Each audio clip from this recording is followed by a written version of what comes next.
Bonsoir, bienvenue pour ce débat d'entre-deux tours. Ville de Blois. Sur ce plateau, Marc Gricourt, maire PS sortant, 47,25% des voix au premier tour. Face à lui, deux autres candidats, l'UMP-UDI Jacques Chauvin, 15,44% des voix au premier tour. Mais vous venez, on va en parler, de vous unir avec la centriste soutenue par le Modem, Christelle Ferré, qui a réuni 11,13% des suffrages, et François Duplex, 7,11% des voix. Et puis enfin, Michel Chassier, candidat Front National, arrivé deuxième de ce premier tour avec 15,73% des voix. Bonsoir messieurs, bonsoir. Et bonsoir à vous.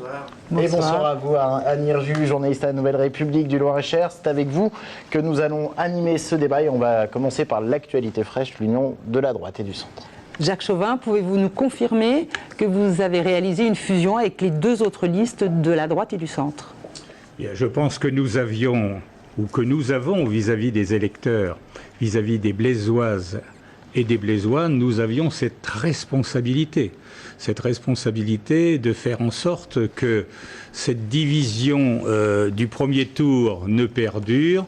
Et je vous confirme que nous nous sommes mis d'accord sans difficulté. Donc division au premier tour, unité de façade au deuxième? Unité de façade au deuxième. Vous confirmez, unité de façade? Je vous confirme. Donc il y aura d'ailleurs en fin d'après-midi un point presse pour présenter la nouvelle liste à nos concitoyens.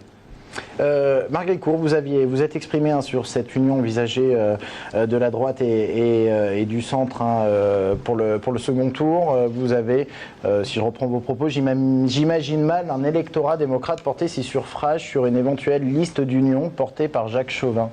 Est-ce que c'est républicain comme je voudrais simplement dire que cette union ou cette fusion des trois listes de droite du premier tour n'est pas un front républicain, c'est plutôt un front politique ou presque politicien, dont le seul objectif est de faire en sorte que le Front National ne soit pas le numéro 2 au deuxième tour.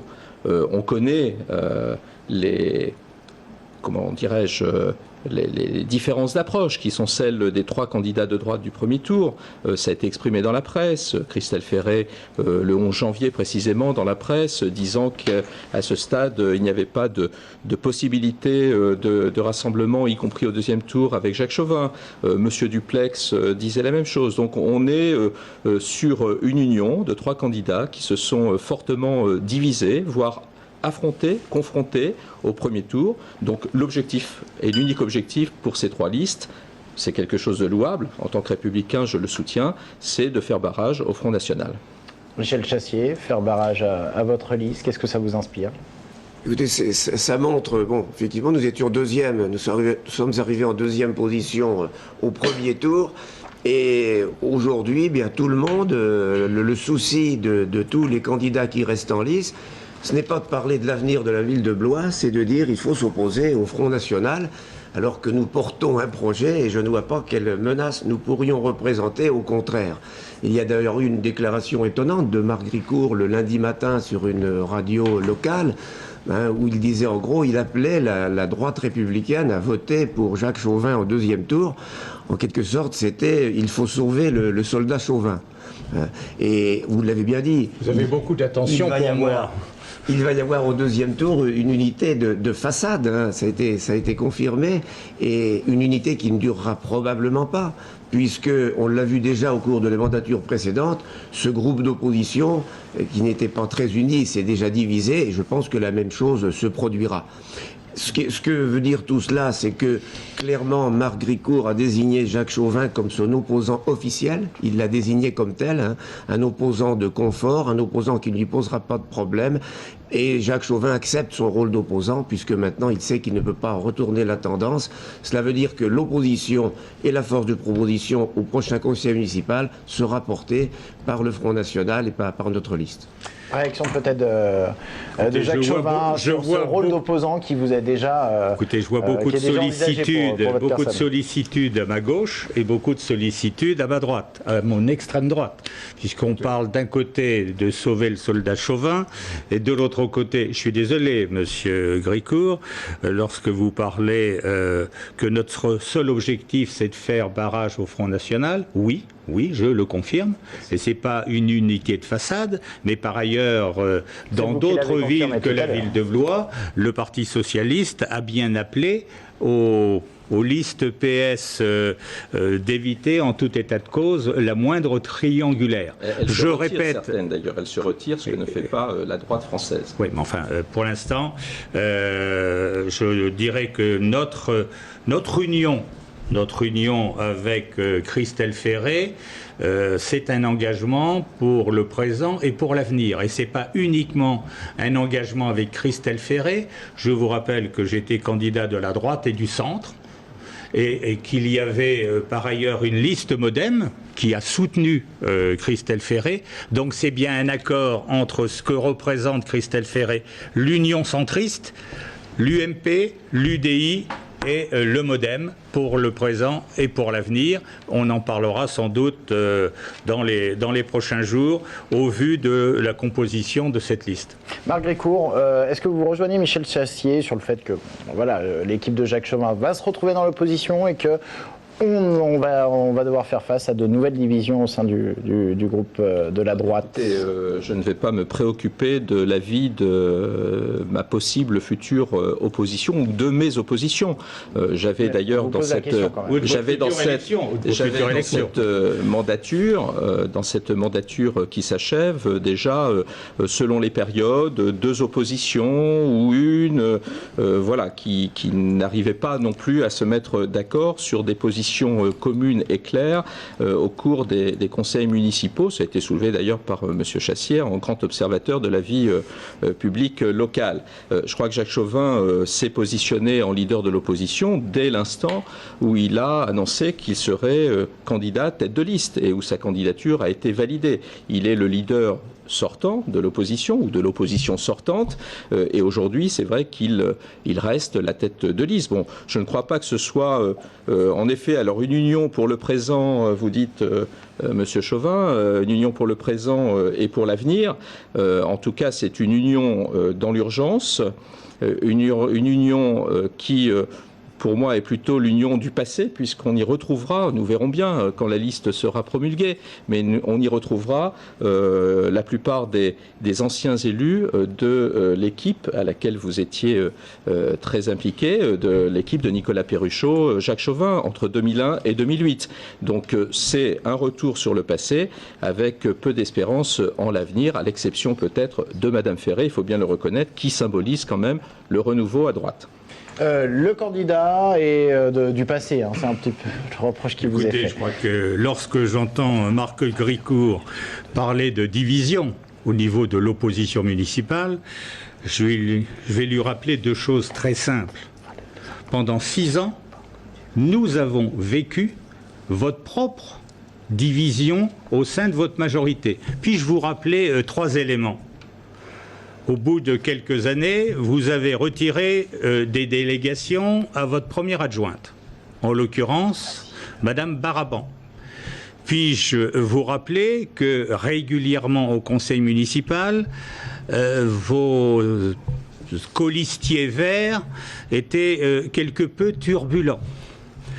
Jusqu'au fait de voter contre le PLU, de voter contre l'extension de la vidéosurveillance. Est-ce que je puis vous rappeler que dans la dernière ligne droite, vous avez connu quelques difficultés avec un trublion, en l'occurrence Monsieur Bourdillon, qui vous interpellait en toutes circonstances. Et au passage, vous avez quand même dans votre conseil municipal évincé un maire adjoint en charge du commerce qui s'appelait Malika Gadjati. Alors je dirais de l'avenir maintenant et des oui, projets. Non, mais on y vient. Plutôt qu'une période révolue, oui, les élections. Il ne faut pas me dire que l'opposition municipale a été en permanence divisée. J'étais le chef de file d'un groupe UMP divers droite, et ce groupe UMP divers droite, il a fait le job, vous-même vous l'avez reconnu, dans le cadre d'une opposition constructive, offensive, et puis on a travaillé ensemble dans l'intérêt de Blois. Maintenant on peut parler de l'avenir. Alors on va finir ce tour politique peut-être avec vous, Michel Chassier. Oui, bien sûr. Est-ce que vous y voyez une collusion entre la droite et la gauche? C'est ce qu'on entend régulièrement au Front National, dans ce qui vient d'être dit. Ce que l'on constate, ce qu'on a constaté au cours de cette mandature, c'est qu'il n'y avait pas, à notre sens, une véritable opposition. J'ai entendu souvent en conseil municipal Jacques Chauvin critiquer, intervenir sur des dossiers, et pour le plus souvent, au final, voter en faveur de la proposition qui était faite, 99% des cas. Opposition constructive, Donc, dit Jacques Chauvin. constructive. Oui, mais j'ai été moi-même conseiller municipal d'opposition, et dans une opposition sérieuse, et dans une opposition constructive également. D'ailleurs, il faut rappeler que lorsque nous étions dans l'opposition, aussi bien face au socialiste Jacques Lang que face au centriste Nicolas Perruchot, en matière budgétaire, par exemple, nous étions les seuls à faire des propositions alternatives, alors que les autres se contentaient de critiquer. Donc, nous avons des projets, nous ne reparlons pas du passé, nous sommes tournés vers l'avenir, nous nous sommes présentés vers les Blésois avec un projet. On nous dit toujours, oh oui, c'est un vote protestataire, etc. Non, nous avions un projet. Hein, il est dommage que nous n'ayons pas pu le porter davantage, peut-être pas davantage, pas suffisamment non plus critiquer le bilan du maire sortant, ce qui fait que, malheureusement, beaucoup de gens qui étaient déçus ou mécontents ont préféré s'abstenir, c'est ce que nous regrettons. Nous leur demandons au deuxième tour de voter pour le véritable changement que nous représentons. Je me permets juste une remarque par rapport aux propos de M. Chauvin. On ne peut pas me reprocher à un moment de faire preuve d'autorité, d'avoir la capacité à être un animateur d'équipe, un chef d'orchestre, de retirer éventuellement des délégations quand l'élu en question concernant la délégation commerce ne remplit plus la mission telle que je le souhaitais, et à d'autres moments exprimer publiquement que le maire de Blois d'aujourd'hui n'a pas d'autorité. D'aucuns diront, et je regarde M. Chassier, que c'est le président de l'agglomération qui gouverne. Enfin voilà. Donc je crois que j'ai fait la démonstration de ma capacité à animer une équipe, à gérer la ville, à prendre des décisions et fixer un cap. Très bien, ça sera le mot de la fin sur cette partie. On va passer au fond au dossier, et on va parler d'abord des impôts. Oui, un sujet qui fâche, qui a fâché, et pour lequel vous avez des divergences et des propositions différentes. On peut peut-être commencer par Marc Ricourt, à qui on a reproché 2 augmentations successives de la fiscalité locale, et qui fait le jeu de l'opposition. Plus 4,8% en 2010 avec un bouclier fiscal, plus 4% en 2011. Absolument. Donc est-ce que vous promettez de ne pas réaugmenter les impôts? Mais je crois que dans le contexte d'aujourd'hui, je suis convaincu que quels que soient les élus en responsabilité demain, tous tiendront cet engagement, parce qu'on ne peut pas faire autrement. Il y a dans ce contexte une stagnation, voire pour beaucoup de familles, de foyers, une perte de pouvoir d'achat. Ça n'épargne personne, même pas nos retraités. Et je crois qu'on ne peut pas accepter d'augmentation de la fiscalité. Donc vous je m'y suis engagé depuis 3 ans. D'impôt, malgré la baisse des dotations étatiques. Absolument, mais cette année nous avons encore 500 000 euros de moins de retour de l'État, et nous avons bouclé notre budget sans augmentation de la fiscalité, parce qu'il ne peut pas en être autrement, quitte, et c'est ce que j'ai dit aux Blésois durant cette campagne, quitte demain à prendre des décisions pour revenir sur des projets d'investissement, ou pour revenir sur certaines politiques publiques qui ne seraient pas des politiques publiques de compétences obligatoires de la ville. Donc, vous avez déjà des idées? Non, j'en ai pas, parce que je vais tout faire, comme nous le faisons d'ailleurs depuis 3 ans, pour construire notre budget dans une dynamique forte en termes d'investissement, de maintien des politiques publiques, avec une grande qualité de service public, des actions en direction de tous, sans avoir recours à la fiscalité, tout simplement en faisant des économies. La bonne gestion, c'est ça, c'est le résultat qui est le nôtre. Si on corrige de l'effet de l'inflation sur la mandature, les dépenses de fonctionnement ont diminué de 0,41%. Ça, c'est la réalité. Mais ça veut dire, en temps de crise, des choix et des restrictions dans certains domaines. Je pense que vous n'avez absolument pas la même vision des choses. Jacques Chauvin, si vous maintenez les taux, vous faites des choix stratégiques et économiques différents de ceux de Marc Ricourt. Lesquels? Non, mais assurément, je voudrais quand même dire une chose. Il y a 3 candidats autour de cette table. Il y en avait, il y a encore quelques jours, beaucoup plus. Et effectivement, comme ça a été rappelé à l'instant, on s'est tous engagés à ne pas augmenter les impôts. Je pense qu'il faudrait être un tout petit peu plus précis. Est-ce que ça vaut pour Blois et y compris pour l'agglomération. Oui, je vais revenir sur l'agglomération, parce qu'effectivement, on oublie l'agglomération, et l'agglomération, il y a là aussi une fiscalité locale, sur la taxe d'habitation en particulier. Mais je reviens à la fiscalité au niveau de la ville de Blois. Lorsque l'on dit il y a un engagement de tous les candidats, s'agit-il des taux, ou s'agit-il du montant de votre feuille d'impôt? Parce qu'on sait très bien que même si on maintient les taux, en tout état de cause, il y a une évolution des bases chaque année. Et donc la feuille d'impôt augmente. Bon. Donc c'est la première question. Je ne suis pas sûr que tous les candidats répondent de la même façon. Ensuite, effectivement, au premier tour, il n'y a pas eu de débat sur le comment. Comment on s'y prend? Quel engagement on peut prendre? Non pas une promesse, parce que je rappelle à Marc Grécourt qu'il avait fait une promesse en 2008, il n'a pas pu la tenir. Alors, je peux revenir sur vos promesses de 2001, monsieur Chauvin. Mais on va y revenir, parce que là... Vous posez une question, comment on s'y prend? Et est-ce que vous pouvez... Oui, c'est ça. Comment on s'y prend? De toute façon, il n'y a pas 36 façons de s'y prendre. Tout d'abord, il faut faire des économies. D'accord? Ça veut donc dire que sur le budget de fonctionnement, il faut faire des économies. D'un autre côté, si on veut retrouver des marges de manœuvre, il faut faire, en termes d'investissement, des choix porteurs d'avenir qui permettront de créer de la richesse et par exemple sur quoi?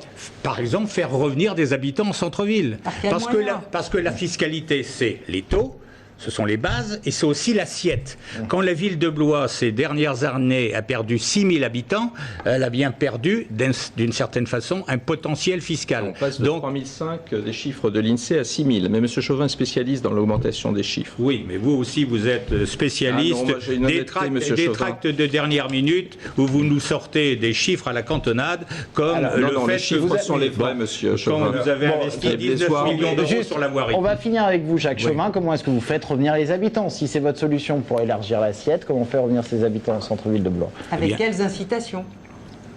Vous avez déjà un premier élément, ça concerne le développement économique. Pour faire revenir des habitants en centre-ville, il faut effectivement qu'au niveau du développement économique, qui est de la compétence de l'agglomération, eh bien, on inverse un peu la tendance à laquelle on a pu constater ces 6 dernières années. Et deuxièmement, la revitalisation du centre-ville, et en particulier des projets sur lesquels il y a un consensus, en particulier sur le quartier-gare, on voit bien que là, on va faire revenir des habitants. Et pour faire revenir des habitants, il faut aussi que l'offre soit en adéquation avec la demande et qu'il n'y ait pas une fiscalité repoussoire. Parce qu'aujourd'hui, quand vous avez un delta de 5% sur la taxe d'habitation entre la ville de Blois et les villes de la première couronne, ça n'encourage pas forcément un certain nombre de concitoyens du territoire de venir habiter à Blois. Alors bon, vous avez posé deux dossiers qu'on va aborder. D'abord, peut-être vous, Michel Chassier, au Front National, en général, on vous entend avoir la volonté de baisser les impôts. Est-ce que c'est le cas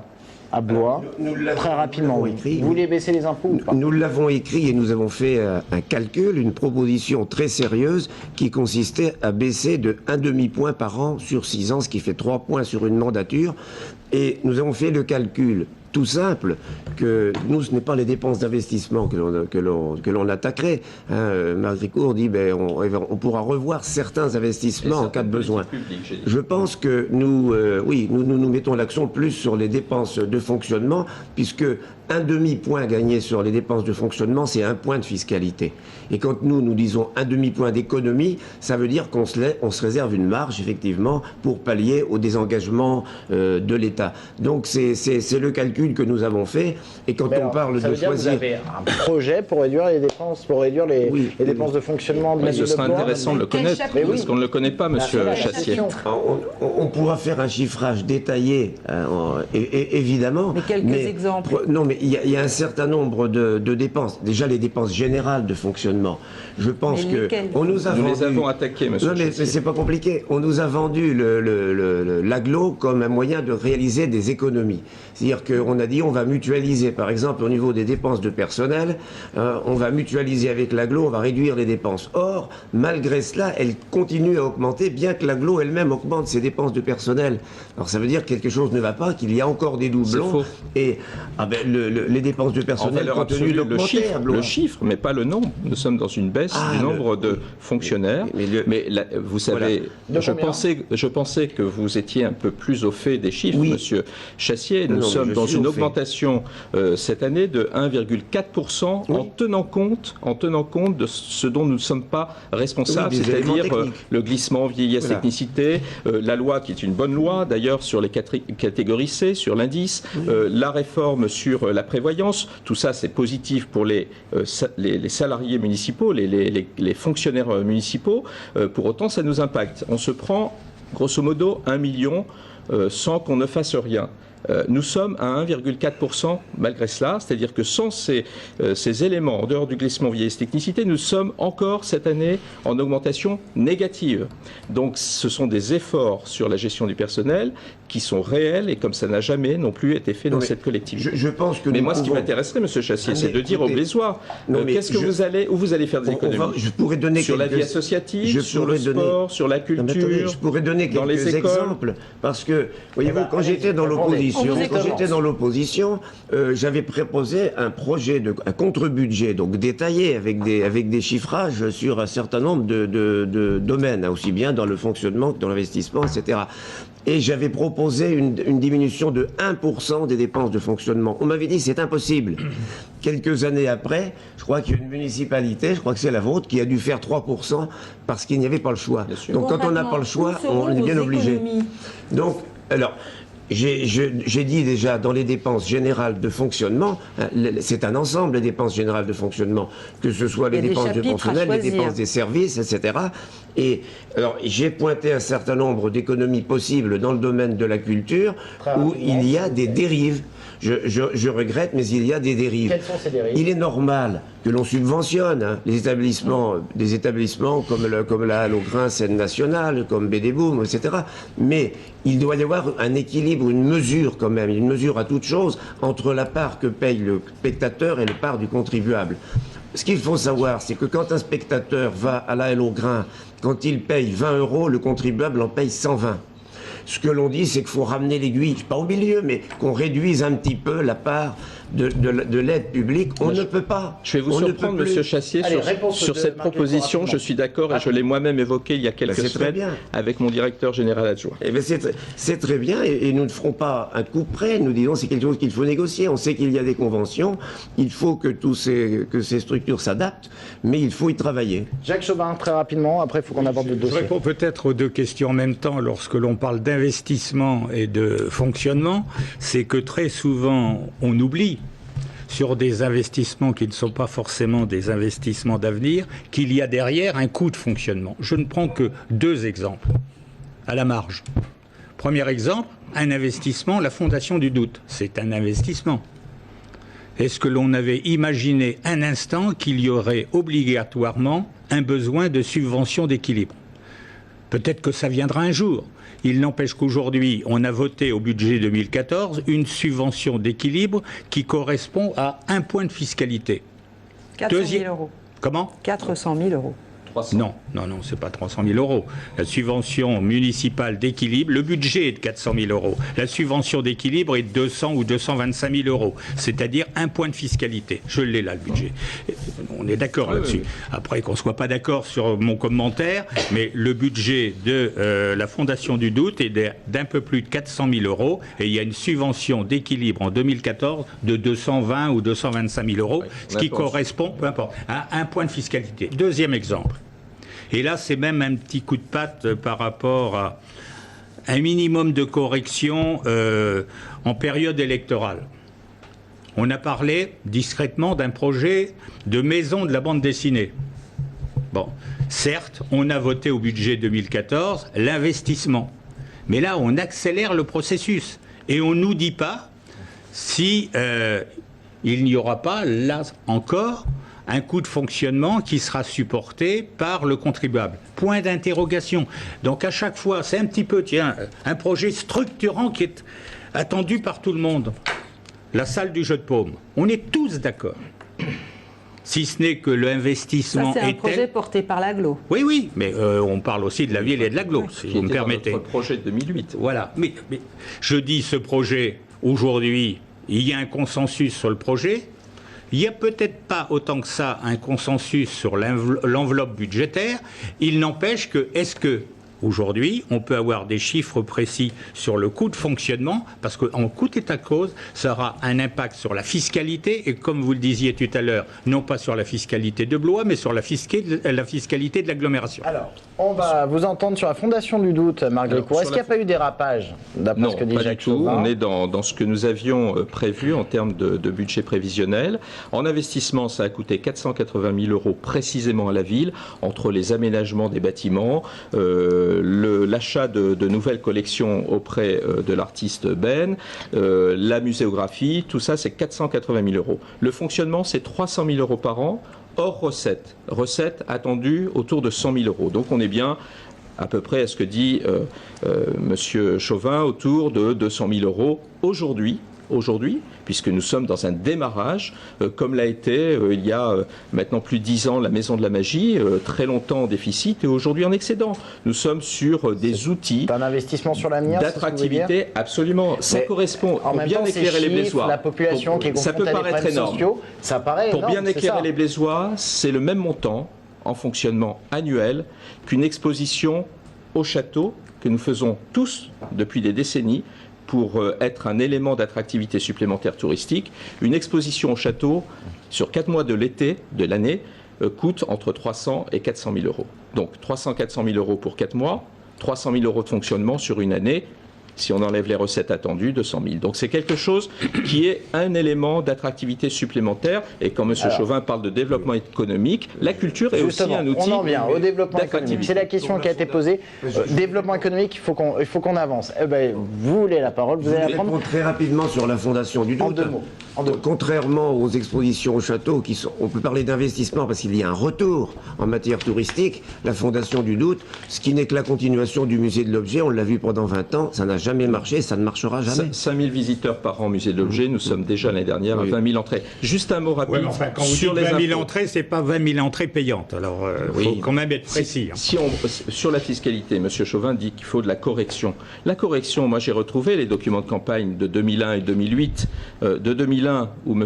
Chauvin, il y a M. Perruchot, s'engageait sur 20% de baisse de la fiscalité. 20%. Donc ça démontre la démagogie, on est dans quelque chose d'incroyable. Moins 20% sur la mandature, et ça a été le résultat de M. Chauvin et M. Perruchot, plus 9% de fiscalité. Donc sur ces questions, il faut être prudent, raisonnable, se fixer des objectifs Nous sommes prudents. qu'on peut Attendez. atteindre. Alors, Mais on en vient au voilà. développement économique. C'est quand même un sujet qui est important Attendez, dans cette non, mais émission. je peux Non, mais très rapidement, parce que sinon on ne va pas pouvoir Je avancer. ne peux pas hein, donc- laisser dire cela Bon, parce alors que répondez, il y mais a- en 2 secondes. Mais, monsieur Il y a- 2 Chauvin, secondes, s'il vous monsieur, plaît. c'est la réalité. C'est un mensonge pour la simple et bonne raison. J'ai les Attendez, documents, monsieur Chauvin. je parle de ce qui a été fait sous la mandature Perruchot entre 2001 et 2008.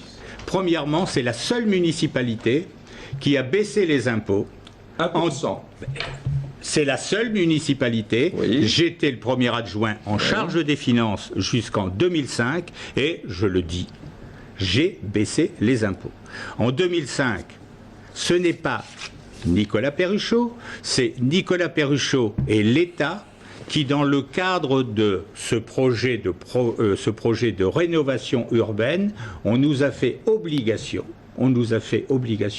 de montrer que l'on était capable de participer au financement de ce projet pour les 15 prochaines années. Alors, et ne revenons pas dans le passé, s'il voilà, vous plaît. mais, Il faudrait quand Donc même ça a été plus 10. Non, donc plus c'est 10, pas vrai, moins 1. c'est pas vrai. Vous avez fait Bon. plus 10, monsieur C'est Chauvin. pas vrai. Bon, Monsieur allez, Chassier avançons, était élu à parlons l'époque. d'avenir. Et Vous parliez de développement économique, il faut qu'on avance. hein, Oui. vous parliez de développement économique. Jacques Chauvin, comment vous pourriez développer cette ville, accompagner une reprise d'activité? Alors bien sûr, c'est une compétence de l'aglo, mais la campagne des municipales à Blois, c'est aussi la campagne municipale à l'aglo. Tout à Donc fait. comment on accompagne la reprise d'activité si elle vient bien comme on nous le Écoutez, promet? Je crois que tout d'abord, il y a un premier défi qui nous attend. C'est le problème de l'attractivité du centre-ville. Deuxièmement, il y a un deuxième, non plus un défi, mais une opportunité qui est nôtre, c'est que la ville de Blois a un potentiel de richesse, d'atouts, tels que la Loire, tel que son patrimoine, tel que ses écoles d'enseignement supérieur. Et effectivement, là, nous avons deux opportunités. La première, c'est de doper le tourisme, et pas avec la Fondation du Doute, de doper le tourisme, voilà, pas seulement, et éventuellement dire on dope le tourisme, on développe le tourisme d'affaires pour qu'il n'y ait plus à Blois un tourisme saisonnier. Mais troisièmement, ses atouts, et en particulier les écoles d'ingénieurs. Ça faisait peut-être partie de l'originalité de notre programme. C'est de dire il faut en faire des leviers de développement et d'attractivité de notre ville, ce qui était antérieurement un handicap. Il y a une école nationale du paysage à Blois. Cette école du paysage à Blois, pour qu'il y ait une cohérence, j'ai proposé effectivement un projet de renaissance des jardins de Blois autour du château, à proximité de cette école nationale du paysage. Ça pourrait être un terrain d'application et ça permettrait au niveau du tourisme peut-être de faire rester les touristes plus longtemps sur la ville de Blois. Deuxièmement, l'INSA. On va avoir maintenant on développe les nouvelles technologies. On s'appuie sur l'enseignement supérieur pour développer économiquement la ville. Je crois que c'est la réalité. Non, mais attendez, sur le temps de parole. Il faut qu'on avance. Si vous ne répondez pas concis, on ne va pas pouvoir aborder tous les dossiers. Il ne reste déjà plus grand-chose. Donc Michel Chassier, rapidement sur le développement économique. Écoutez, nous avions 17 propositions sur nos 80 qui concernaient le développement économique. Alors je ne pourrais pas toutes les aborder, bien entendu, ça ferait beaucoup. Il y a des points forcément où nous pouvons être d'accord sur le développement économique, hein, y compris entre opposition et entre majorité et opposition. Mais nous faisons des constats. On disait tout à l'heure que Blois se dépeuple parce que aussi il y a peut-être une perte de population pour aller vers l'extérieur, mais pour que Blois se repeuple, il faut des emplois. Pour qu'il y ait des emplois, il faut qu'il y ait des entreprises. Les entreprises, il faut aller les chercher, il faut les accueillir et les accompagner. Ça se fait pas tout seul. Je crois qu'il faut une politique beaucoup plus dynamique que celle qui a été menée jusqu'ici. Certaines petites communautés de communes ou villes moyennes en Loir-et-Cher l'ont fait. C'est possible à Blois. Il faut donc renforcer notre offre foncière d'entreprise et son attractivité, notamment au niveau de la fiscalité, puisque là aussi, si on prend la fiscalité sur les entreprises, la cotisation foncière, elle est la plus élevée des 6 préfectures de la région centre. Et inciter les entreprises à s'installer. Monsieur Chassier. Oui, en pourcent, mais oui, pas en valeur absolue, puisqu'on a des sûr. bases plus défavorables. C'est le taux voté, mais des mesures d'accompagnement, ça veut dire par exemple des techniques de foncier différé qui permettent à une entreprise de s'installer immédiatement et de régler le montant du terrain plus tard, etc. Coopérer avec l'université, enfin, il y a beaucoup de choses. Et revitaliser le centre-ville, c'est évidemment une priorité pour nous, mais qui ne passe pas que par le développement économique. Revitaliser le centre-ville et ses commerces, ça veut dire redonner au centre-ville sa fonction, la fonction d'une vraie ville, telle que nous l'entendions jusqu'ici, qui est en train de se disperser, un petit peu comme les villes américaines, où aussi bien les surfaces commerciales, les cinémas, les centres de soins, tout s'en vont vers l'extérieur. Ça veut dire qu'en centre-ville, il faut un pôle santé. Ça veut dire, je proposais que, par exemple, la maison des associations, qui est très mal placée actuellement dans un quartier peu accueillant, soit ramenée en centre-ville. Et ça, c'est pas des investissements élevés, dans la mesure où il y a des locaux disponibles. Tout ce que l'on peut ramener en centre-ville pour faire de l'attractivité fera revivre le commerce et fera revivre l'emploi.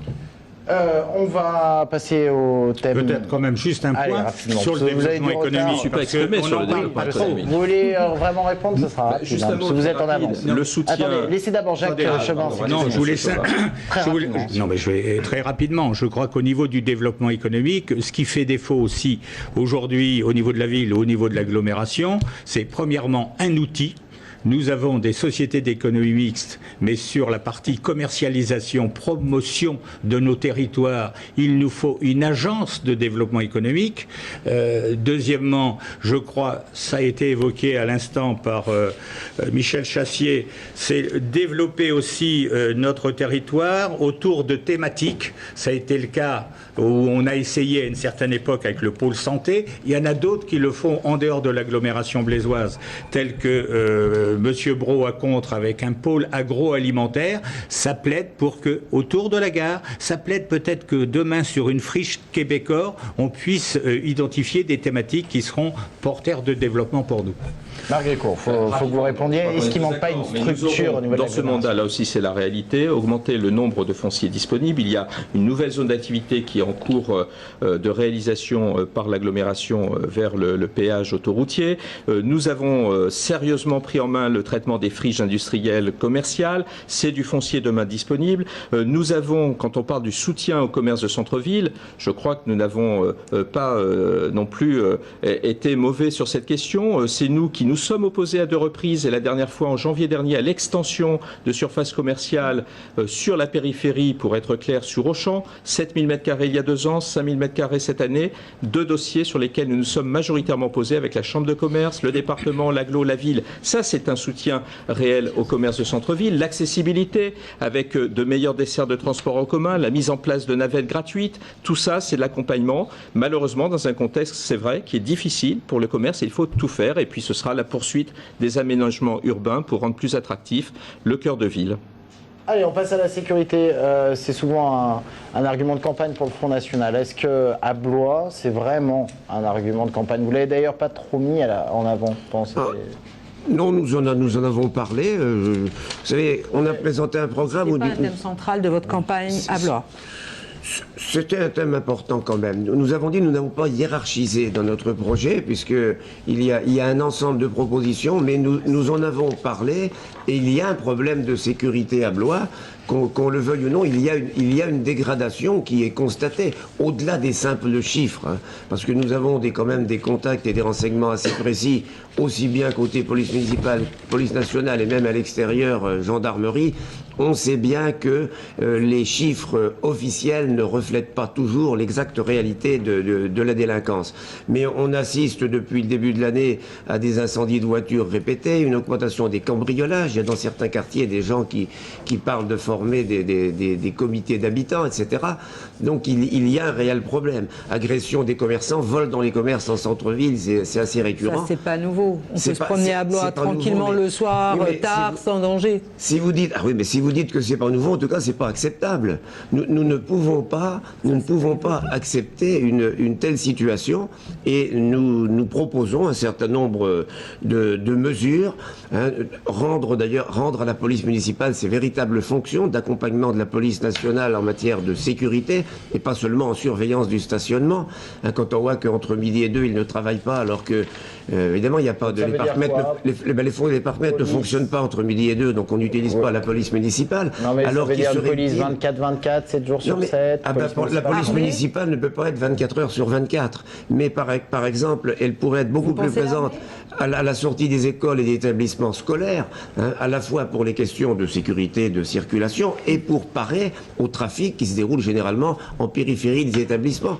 Nous parlions éventuellement d'une astreinte pour pouvoir mobiliser pour de simples constats ou des faits. Il y avait cette question. Oui, mais ça libère la police nationale si on peut. Si la police. Herju sur est-ce que la police municipale doit être armée? Ah, je n'avais pas entendu la question, excusez-moi.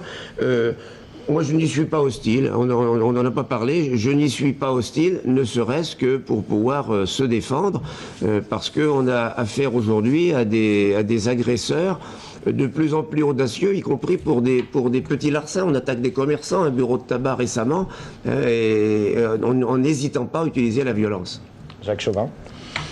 Bien, écoutez, je pense que sur la le police sujet... municipale est-elle sous-exploitée à Blois? Bon, je connais très très bien le sujet. J'ai fait des propositions concrètes dans le programme. Bon, je pense qu'aujourd'hui, au niveau de la police municipale, il faudrait tout d'abord redéfinir clairement ses missions. La police municipale, ce n'est pas uniquement les ASVP et les PV au stationnement. Redéfinir les missions. Deuxièmement, il faudrait revoir l'organisation. Parce qu'on ne peut pas faire effectivement du 24 heures sur 24 et du 7 jours sur 7. Il n'empêche qu'une police municipale qui arrête de travailler à 20 heures, cela ne me convient pas. Et surtout en période touristique, où assurément il y a, entre autres sur le centre-ville, une animation du monde, et il faudrait sans doute une présence policière en période estivale jusqu'à 2 heures du matin. Troisièmement, il faut donner plus de moyens à cette police municipale, des moyens en termes d'effectifs. Aujourd'hui, il y a 36 policiers municipaux. et des Et ASVP. Comment? Doublé, par exemple?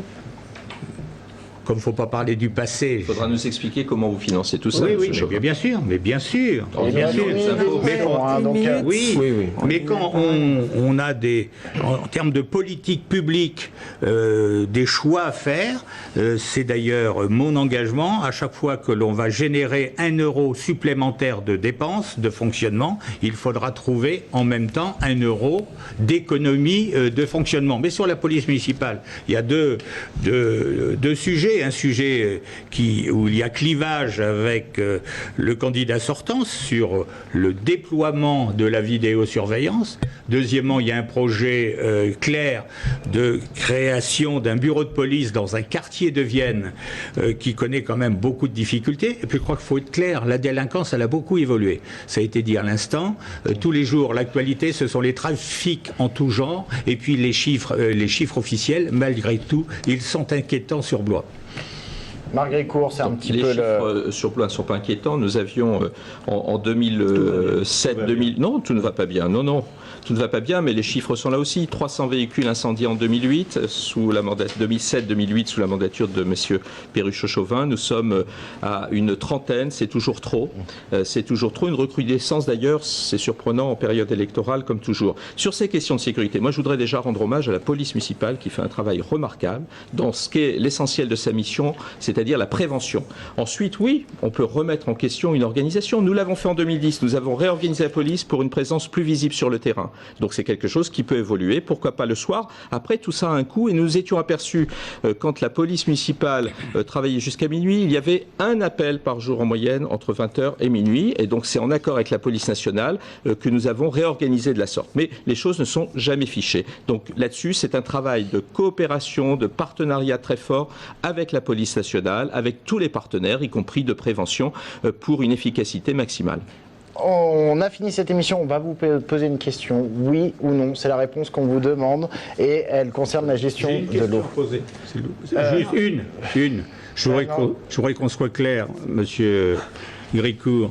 Est-ce que vous pourriez me dire à l'instant présent, oui ou non, y a-t-il un projet d'école coranique avec une réunion programmée le 13 avril prochain sur Blois et un nouveau projet de mosquée sur Blois? C'est une question simple. Vous semblez aussi bien informé que moi, monsieur Chauvin. Donc ça veut dire oui? Il y a des projets, ensuite ça ne veut pas dire qu'ils soient validés, s'il y a un projet d'école coranique, ça ne serait que sous contrat d'association avec l'État, comme le sont nos écoles oui, mais catholiques. vous vous êtes déplacé en donnant votre... Je ne suis pas Vous du n'êtes tout. pas déplacé. Pas du Très tout. bien. Mais vous serez tous les deux à l'inauguration, comme pour la mosquée Bilal, où il y avait Nicolas Perruchot et Marc Grécourt. Ça vous dérange des élus présents pour l'inauguration de mosquée? Sur des mosquées financées avec de l'argent étranger, oui.